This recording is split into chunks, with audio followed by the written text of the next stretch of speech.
Bonjour, nous allons dans cette vidéo utiliser l'application EasyData, seconde partie, à l'aide de la TI 83 Premium CE.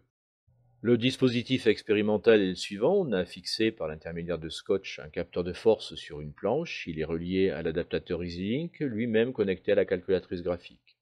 On souhaite enregistrer en fonction d'une longueur L d'étirement d'un élastique la force de rappel. Nous choisissons en appuyant sur la touche seconde APPS l'application EasyData. Le capteur va être automatiquement reconnu et nous fournir une valeur.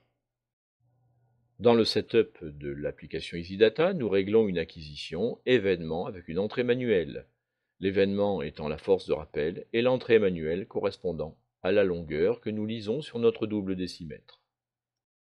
Pour plus de clarté, nous allons poursuivre l'expérience en utilisant l'émulateur TI SmartView CE. Nous paramétrons une acquisition de mesure événement avec entrée.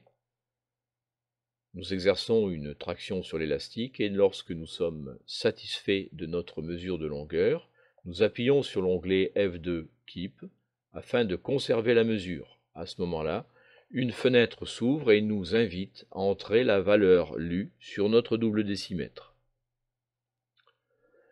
Nous pouvons ainsi continuer pendant un certain temps de façon à avoir suffisamment de points pour que la représentation graphique nous permette d'avoir une idée sur la modélisation à rechercher quant à l'expression de la force de rappel en fonction de la longueur d'étirement de l'élastique.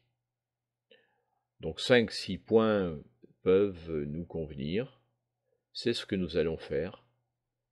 Et lorsque l'acquisition sera terminée, nous appuierons sur la touche F3, Stop, pour retourner à l'écran d'accueil et afficher la représentation graphique de tous les points. Si en cours de mesure une valeur ne nous convient pas, nous avons toujours la possibilité d'appuyer sur l'onglet Cancel pour annuler l'acquisition et éventuellement la refaire. Lorsque l'acquisition est terminée, nous appuyons sur l'onglet Analyse de façon à rechercher le modèle correspondant. Nous avons ici choisi un modèle de régression affine. Le modèle est affiché, mais l'équation n'est pas affichée. Nous devrons donc sortir du menu pour analyser correctement nos mesures à partir des outils statistiques incorporés à la calculatrice. Nous vous remercions d'avoir suivi cette vidéo et nous vous disons à une prochaine fois.